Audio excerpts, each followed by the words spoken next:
भूंज के खा ले फुटका, वो दीदी भूंज के खा ले फुटका।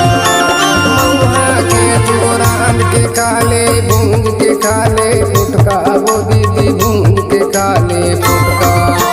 कारी में तू कूट के दीदी ओके बना ले लाता, महुआ भी नहीं लगा रोया। घर के जगह तो कन्या महुआ भी नहीं लगा मेरे।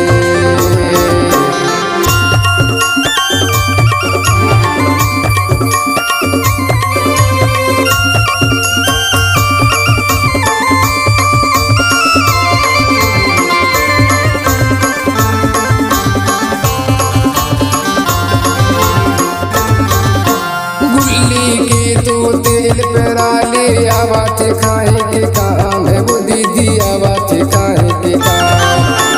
गुल्ली के तो तेल पेराले आवाज खाए के काम है, वो दीदी आवाज खाए के काम। गुल्ली के तेल खया में लगा ले नहीं कर इनके सामने, गुल्ली भी नहीं लगा गोया। घर के जगह तो कन्या महुआ भी नहीं लगा मेरे।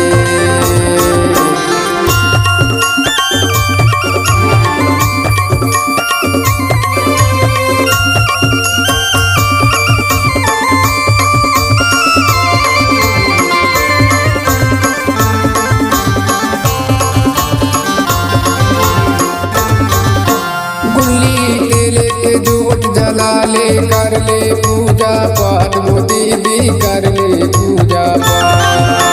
गुल्ली के तेल के जोत जला ले कर ले पूजा पाठ, वो दीदी कर ले पूजा पाठ। गुल्ली खरी खायागी में धर दे धुआं से भगाते सांप, महुआ भी नहीं लगा गोया। घर के जगह तो कन्या महुआ भी नहीं लगा गोरे।